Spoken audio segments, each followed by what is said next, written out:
रायगढ़ के करजत से एनसीपी विधायक सुरेश लाड ने डिप्टी कलेक्टर को जड़ा तमाचा, वीडियो आया सामने। महाराष्ट्र के सतारा में सीरियल किलर डॉक्टर के फार्म हाउस से 4 नरकंकाल बरामद, आरोपी ने आंगनवाड़ी कर्मचारी समेत 6 की हत्याओं की बात कबूली। आंगनवाड़ी कार्यकर्ता की हत्या के आरोप में पिछले हफ्ते गिरफ्तार हुआ था डॉक्टर संतोष पॉल, अवैध संबंधों और सोने के लालच में वारदात का शक। अंडरवर्ल्ड डॉन दाऊद इब्राहिम के भांजे की कल मुंबई में शादी, पुलिस और जांच एजेंसियों की पैनी नजर, स्काइप से शादी में शरीक हो सकता है दाऊद। महाराष्ट्र के भिवंडी में दर्दनाक हादसा, एक बैंक मैनेजर की मौत, सड़क के गड्ढे में जाने से पलटी बाइक, सड़क पर गिरे मैनेजर को ट्रक ने कुचला। विरार स्टेशन पर शॉर्ट सर्किट के चलते शाम करीब 6:50 पे लगी आग, रेल सेवाएं बाधित, कोई हताहत नहीं। पीक आवर में लगी आग के बाद स्टेशन पर मची अफरा तफरी, नाला सोपारा तक चल रही हैं ट्रेनें। मुंबई से सटे ठाणे रेलवे स्टेशन पर दिल दहलाने वाली वारदात, सोने की जगह को लेकर विवाद में चाकुओं से गोदकर मर्डर। 25 टीमें बनाकर पुलिस ने आरोपी को दबोचा, गिरफ्तारी के बाद खुलासा, थाने में वारदात से करीब 48 घंटे पहले भी किया था मर्डर। आरएसएस के सरसंघचालक मोहन भागवत से मिले बीजेपी नेता सुब्रमण्यम स्वामी, मुलाकात के बाद मीडिया से नहीं की कोई बात। किडनी कांड में आरोपी हीरानंदानी अस्पताल के सीईओ और 4 अन्य डॉक्टरों की बेल पर 18 तारीख तक फैसला सुरक्षित, जुलाई में सामने आया था अस्पताल का किडनी कांड। किडनी कांड के बाद सरकार जल्द ऑर्गन डोनेशन के लिए तय करेगी स्टैंडर्ड ऑपरेटिंग प्रोसीजर्स, आधार कार्ड से डोनर और रिसीवर का होगा मेल ताकि रोकी जा सके किडनी की खरीद फरोख्त। बॉम्बे हाईकोर्ट का महाराष्ट्र सरकार को धार्मिक उत्सवों, ट्रैफिक और निर्माण कार्यों से होने वाले ध्वनि प्रदूषण पर रोक लगाने का निर्देश, 3 महीने में रिपोर्ट पेश करने के आदेश। महाराष्ट्र में मोबाइल के बटन पर हर सरकारी सुविधा लाने की सरकार की प्लानिंग, मुख्यमंत्री देवेंद्र फडणवीस ने एक कार्यक्रम के दौरान एम गवर्नर्स पर दिया जोर। मुख्यमंत्री ने घर पर मनाई रक्षाबंधन, स्कूली छात्राओं ने बांधी राखी, फोटो ट्विटर पर डाली। आरबीआई गवर्नर रघुराम राजन की नसीहत, सरकारी बैंकों में टॉप लेवल नियुक्तियों में दखल न दे सरकार, बोर्ड को खुद लेना चाहिए फैसला।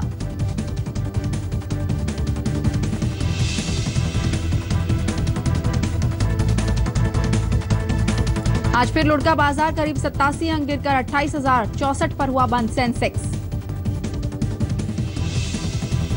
निफ्टी में भी दिखी 29 अंकों की गिरावट, 8,642 पर बंद।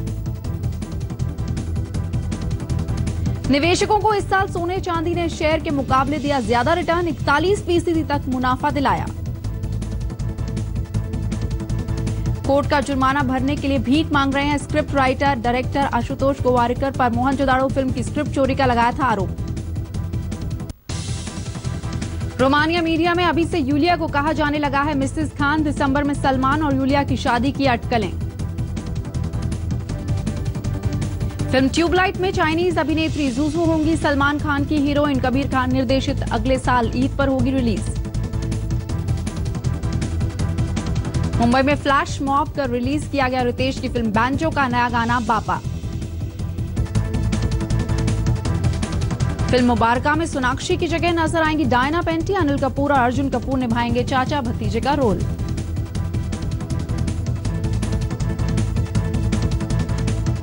चलिए आगे बढ़ते हैं। सत्ता गई लेकिन अकड़ नहीं गई, कुछ इसी तरह का मंजर देखने को मिला रायगढ़ जिले में। करजत में ऐसा हुआ, एनसीपी विधायक सुरेश लाड ने उप जिला अधिकारी अभय कलगुटकर को जोरदार तमाचा मार दिया। दरअसल जमीन अधिग्रहण विवाद को लेकर किसानों की समस्या सुनी जा रही थी और इसी दौरान करजत के उप जिलाधिकारी अभय कलगुटकर और एनसीपी के विधायक सुरेश लाड के बीच में बहस शुरू हो गई और बहस धीरे धीरे इतनी गर्म हुई कि एनसीपी विधायक ने सबके सामने उप जिलाधिकारी को जोरदार तमाचा जड़ दिया। ये घटना 13 अगस्त की बताई जा रही है।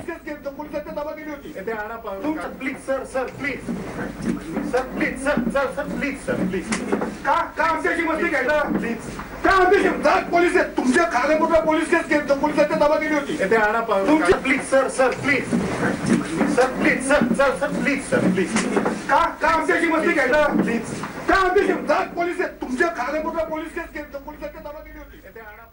अंडरवर्ल्ड डॉन दाऊद इब्राहिम के भांजे की कल मुंबई में शादी है। जुहू इलाके की ट्यूलिप होटल में होने वाली इस शादी में जाहिर है पाकिस्तान में छुपा बैठा दाऊद खुद तो नहीं आएगा, लेकिन पुलिस सूत्रों का कहना है कि वो स्काइप के जरिए इस शादी में मौजूद हो सकता है और ऐसे में इस शादी पर पुलिस और जांच एजेंसियों की पैनी नजर है।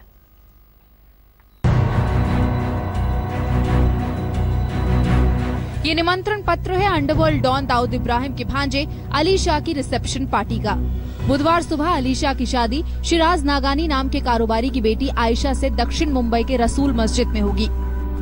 इसके बाद रात 9 बजे जुहू के होटल ट्यूलिप स्टार के हार्बर हॉल में दावत वलीमा यानी रिसेप्शन रखा गया है। 12 फरवरी 2013 में अली शाह और आयशा की एंगेजमेंट हुई थी। बताया जा रहा है कि दाऊद ने मुंबई में होने वाली इस शादी को लाइव देखने की व्यवस्था की है। दाऊद के परिवार में हो रही इस शादी पर खुफिया एजेंसियों की भी पैनी नजर रहेगी। तो दाऊद के सर्किट के लोग हैं, इनका खुद का जो सोशल सर्कल है, जिस तरह की एक्टिविटीज हसीना पार्कर जिसमें इन्वॉल्व थी, तो वो कंसर्न लोग शादी अटेंड करने के लिए आएंगे। अब उसमें से कौन वांटेड है ये मुंबई पुलिस के रिकॉर्ड पे अवेलेबल होगा। अगर उसमें से कोई आता है तो हो सकता है उसको वहां पकड़ा जाए। डिपेंडिंग ऑन सिचुएशन हो सकता है ये भी निर्णय लिया जाए कि उसको आज नहीं पकड़ा जाएगा। वो डिपेंड करता है सारा वहां की सिचुएशन के ऊपर। अली शाह दाऊद की दिवंगत बहन हसीना पार्कर का छोटा बेटा है। हसीना पार्कर की 2 साल पहले मुंबई के डोंगरी इलाके में दिल का दौरा पड़ने से मौत हो गई थी। अली शाह के पिता इब्राहिम पार्कर की 90 के दशक में अरुण गवली गिरोह ने गैंग वॉर के चलते हत्या कर दी थी। बताया जा रहा है कि इस शादी में दाऊद का भाई इकबाल कासकर और उसकी बहनें जैतून और फरजाना भी शरीक हो सकती हैं। इस शादी पर निगाह रखने के लिए मुंबई पुलिस के पास कई वजह है। पहली तो ये मुंबई पुलिस जानना चाहेगी कि इस शादी में कौन कौन शरीक हो रहा है और ऐसी शादियों में गैंग वॉर की वारदात को भी नकारा नहीं जा सकता। कैमरा पर्सन मंगेश सावंत के साथ मुस्तफा शेख, मुंबई आज तक। महाराष्ट्र के सतारा जिले में नोएडा के निठारी जैसा एक मामला सामने आया है। पुलिस ने एक ऐसे हत्यारे को गिरफ्तार किया है जो पेशे से डॉक्टर है। एक आंगनवाड़ी सेविका का अपहरण कर हत्या करने के आरोप में गिरफ्तार किए गए डॉक्टर ने स्वीकार किया कि उसने दवाओं का ओवरडोज देकर कम से कम 6 लोगों को मौत के घाट उतारा है।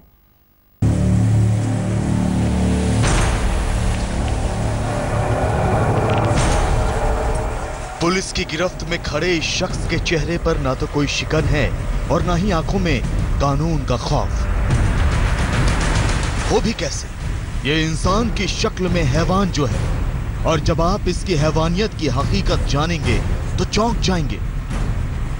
जी हाँ, ये पहले गड्ढा खोदता, बाद में कत्ल करता, लाश को गड्ढे में दफनाता और गड्ढे के ऊपर नारियल का पेड़ लगाता।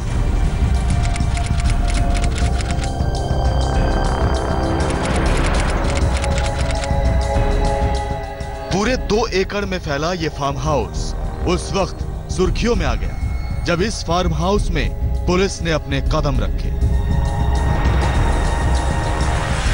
फिर जगह जगह गड्ढे खोदे जाने लगे और एक के बाद एक निकलने लगे कंकाल। 6 गड्ढों से 6 कंकाल। फिर जिंदा इंसानों को कंकाल बनाने वाला ये शख्स भी पुलिस के हत्थे चढ़ गया। इसका नाम संतोष पॉल है। कहता तो खुद को ये डॉक्टर है, लेकिन कंपाउंडर से ज्यादा कुछ भी नहीं। हाँ, इंजेक्शन देने में तो इसे महारत हासिल है और हैरत ये कि इसी इंजेक्शन के जरिए मौत बांटने में भी महारत हासिल कर ली। बन गया डॉक्टर डेथ। जब से पुलिस तफ्तीश में जुटी है 11 अगस्त से, तब से लगातार खुलासे हो रहे हैं और जो चौंकाने वाले खुलासे है कि महिलाओं को वो फंसाकर आरोपी उनसे पैसे ऐंठ कर और बाद में उन्हें किसी बहाने इस पोल्ट्री फार्म में लाकर नींद का इंजेक्शन देकर उन्हें सुलाता था और बाद में इन गड्ढों में वो उन्हें दफना देता था। जी हाँ, पहले डॉक्टर डेथ लोगों को मौत का इंजेक्शन लगाता, फिर उनकी बॉडी गड्ढे में दफना देता। किसी को शक न हो इसीलिए दफनाई गई जगह पर नारियल के पेड़ लगाता जाता। इलाके के लोगों को इसकी नीयत पर शक तो था, लेकिन कोई इसके खिलाफ आवाज उठाने की हिमाकत नहीं करता। सूत्रों की माने तो डॉक्टर डेथ यानी संतोष पॉल आरटीआई लगाता था और पुलिस महकमे में भी उसके अच्छे ताल्लुकात थे।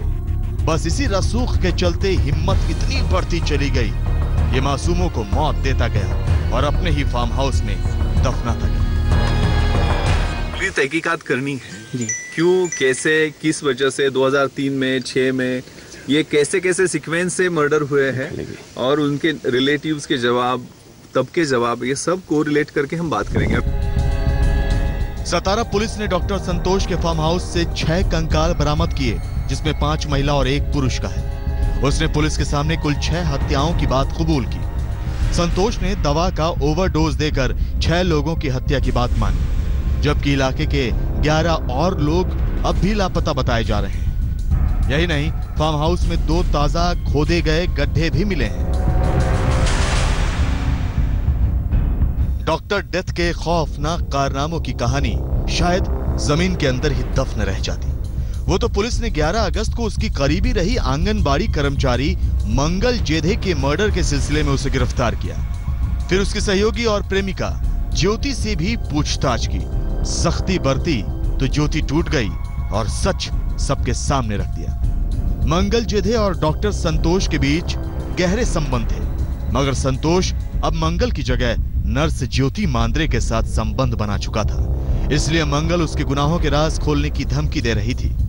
इसी वजह से संतोष ने मंगल जेधे का मर्डर कर दिया। लेकिन संतोष पॉल डॉक्टर डेथ क्यों बना? सबसे उसकी रंजिश भी नहीं थी। फिर उसने उन्हें मौत के घाट आखिर क्यों उतारा? पुलिस इस बाबत पड़ताल कर रही है। शक मानवीय अंगों की तस्करी का भी है। इम्तियाज मुजावर के साथ पंकज खेलकर, पुणे, आज तक। ऋतिक की फिल्म मोहनजोदाड़ो बॉक्स ऑफिस पर ठंडी साबित हुई, लेकिन उससे जुड़ा विवाद अब भी गर्म है। डायरेक्टर आशुतोष गोवारिकर पर स्क्रिप्ट चोरी का आरोप लगाने वाले राइटर अक्षय आदित्य फिल्म पर स्टे की मांग को लेकर हाईकोर्ट पहुंचे थे, लेकिन हाईकोर्ट ने इस याचिका को गैर जरूरी ठहराते हुए उन पर 1.5 लाख का जुर्माना लगा दिया। अब उसे इकट्ठा करने के लिए वो मुंबई की सड़कों पर भीख मांग रहे हैं। मुंबई की सड़कों पर भीख मांगते ये हैं राइटर अक्षय आदित्य लामा और उनकी एक्टर मंडली। ये कोई नाटक नहीं बल्कि हकीकत में भीख मांग रहे हैं। दरअसल लामा ने मोहनजोदाड़ो फिल्म पर स्टे की मांग करते हुए कोर्ट का दरवाजा खटखटाया, लेकिन 2 अगस्त को हाईकोर्ट ने याचिका के खिलाफ फैसला सुनाते हुए लामा पर 1.5 लाख का जुर्माना लगा दिया। अब ये जुर्माना उन्हें 1 महीने के भीतर नाम फाउंडेशन में जमा कराना है। लामा का कहना है कि उन्होंने इस केस की खातिर छत्तीसगढ़ में अपनी जमीन बेच दी। उनकी माने तो अब उनके पास जुर्माना भरने के पैसे नहीं हैं, इसलिए वो अपनी टीम के साथ सड़कों पर भीख मांगने को मजबूर हैं।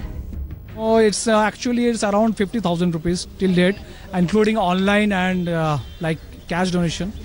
So the entire amount is around 50,000 rupees. I don't have any hesitation to go to the jail also, because I know I am right, and when you know you are right, you get tremendous strength. Akshay Aditya Lama का कहना है कि 1995 में ग्वालियर में national school of drama में एक theatre workshop करते हुए उन्हें इंडस वैली सिविलाइजेशन पर आधारित एक काल्पनिक कहानी लिखने का आइडिया आया। 2010 में लामा ने मुंबई आकर फिल्म राइटर्स एसोसिएशन के साथ साम्राज्य नाम से अपनी कहानी रजिस्टर भी कराई। लामा ने दावा किया कि 2011 में उन्होंने इस कहानी को थिएटर के लिए स्क्रिप्ट में लिखा, लेकिन वो थिएटर की स्क्रिप्ट अदालत में पेश नहीं कर पाए। बॉम्बे हाईकोर्ट ने अपने आदेश में कहा था कि पिछले कुछ दिनों से ये ट्रेंड सा बनता जा रहा है कि बड़ी फिल्मों के रिलीज होने के ऐन मौके पर कोई न कोई पार्टी आकर बॉम्बे हाईकोर्ट का दरवाजा खटखटा देती है, और ये पूरा मुद्दा जुड़ा होता है कॉपीराइट से। उधर डायरेक्टर आशुतोष गोवारिकर की माने तो उन्हें इतिहास के पन्नों पर आधारित फिल्म मोहनजोदाड़ो बनाने का आइडिया 2007 में आया, जिसके लिए उन्होंने खूब रिसर्च की, पुरातत्वविदों से जानकारियां इकट्ठा की, जिसे उन्होंने कोर्ट के सामने पेश भी किया। वैसे अदालत ने ये जरूर कहा कि याचिकाकर्ता का मोहनजोदाड़ो नाम से एक स्टेज प्रोडक्शन है, लेकिन उससे उनका कहानी चुराने का दावा सही नहीं हो जाता। ऐसे में लामा का दावा ध्वस्त हो गया और वो सड़कों की खाक छानने को मजबूर हो गए। विद्या, मुंबई, आज तक।